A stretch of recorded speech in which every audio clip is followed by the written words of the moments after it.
everybody, for today's card I'm using the My Mind's Eye Mistletoe Magic stamp set and pattern papers, and I die cut one of the papers with the MFT Pierce Circle Stacks Dynamics, and then I'm going to ink up the full Santa image, and I decided I wanted to emboss it.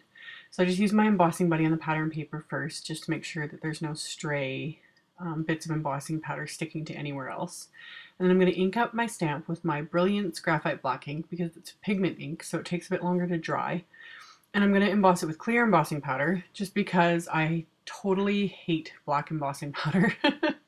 I don't even know if I even have any. I used to use it way back when I first started stamping, and once you've dumped one container of black embossing powder, yeah, you'll probably hate it too. So when I use it, I way prefer to just stamp something in black and emboss it with clear embossing powder, although you don't get as black of an image.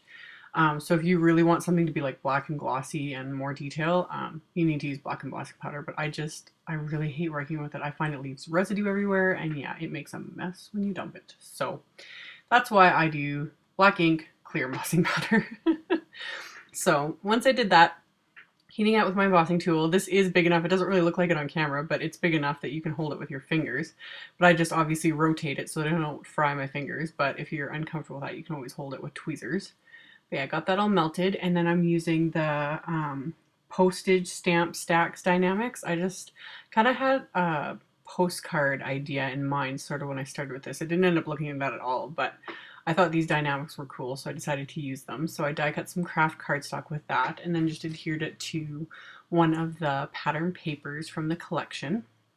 And then there was just that strip left over. That's the opposite side of the Santa paper, so I thought I would use that while I was at it. And then I die cut another circle of cardstock just because when you emboss, sometimes the cardstock will warp. So I die cut another piece with the darker red cardstock just to give the embossed cardstock a little bit more weight to it so it wasn't all like wrinkly. And then for the stamp, I'm using my Christmas Sentiment stamp, or a stamp from the Christmas Sentiment set, and my stamp positioner. That's what I always use when I'm using rubber stamps that you can't see through to make sure you get your sentiment straight so you don't mess up your card. And yeah, got that stamped with my VersaFine Onyx Black ink. I prefer that than the Brilliance just because it's a little bit blacker and it dries a lot faster than the Brilliance would. So then I adhered the strip of pattern paper, and then I had some wrinkle ribbon in my stash that was like the perfect shade of green for this card. So I got that tied onto the card front, and then I'm going to adhere the main image to the die cut piece of red cardstock. And this red cardstock is really old. It's Stampin' Up's old Cranberry Crisp when they first introduced the in colors, oh, eons ago. But yeah, still have a bunch of that in my stash because of course I bought tons of it. I think I have 2 full packs of it, so a lifetime supply of it. Thankfully it kind of goes with this pattern paper, so I get to use some of it anyway. But yeah, I got that all adhered and then matted that with another piece of Cranberry Crisp, of course. And then I'm going to adhere that to my card base, which is another piece of craft cardstock. And then for embellishments, I had some Kaisercraft pearls in my stash that I thought would look really nice. So I always use just my detail scissors to peel them off the backing, and they're self-adhesive, so I just use the scissors to put them into place, and that's all there is to it. So I added a couple to where the sentiment was, and then I just chose 3 in variated sizes for the main image, and that was it for the card front.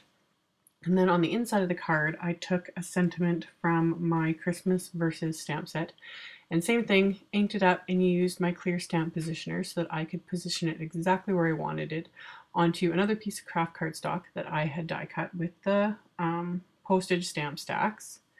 So I wanted it kind of on the lower left of that because I was going to add another little element to the inside of the card, but I wanted to leave most of it clear so that there's a place to write something to the recipient.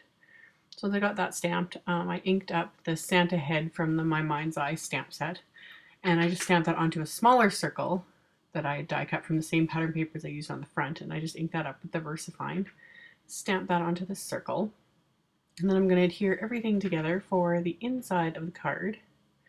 So matted that with the Cranberry Crisp again, added the postage stamp piece, and right there is when I ran out of adhesive in my ATG. And since I was in the middle of filming, rather than take the time to refill it, I just grabbed my Tombow Mono Multi and finished the card.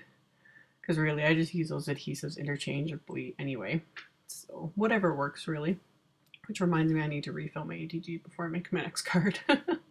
So got that into place, adhered the circle kind of above the sentiment, again leaving enough space left so you can write something. And I'm going to adhere that to the inside of the card, and that's all there is to it. So really simple this time. And of course I had to make a matching envelope since I was using 12 by 12 pattern papers, which I don't have very much of. So when I do have them, now that I've got my wonderful little envelope punch, I have to make matching envelopes. So I had enough left over for an 8-inch square piece of that Santa pattern paper. So yeah, 8-inch square, and then I scored at 3 5/8 inches for my first score line so that I can make an envelope big enough for an A2 size card. So yeah, really quick and simple. I know I still haven't done a review on this. I'll get to that hopefully soon. And yeah, rounded all the edges with the opposite side of that punch. And then I just use the score tool that comes with it to press down the edges so that they're nice and crisp. And then I use my Tombow Mono Multi, as always, to adhere the flaps together. And just being careful not to use too much glue so that you don't glue the inside of your envelope closed. And yeah, that's all there is to it. So as always, there will be a link below the video to my blog post. And in the blog post, I'll post a link to all the supplies used. Thank you guys so much for watching, and make sure to subscribe if you haven't. And I will see you guys in the next video. Bye!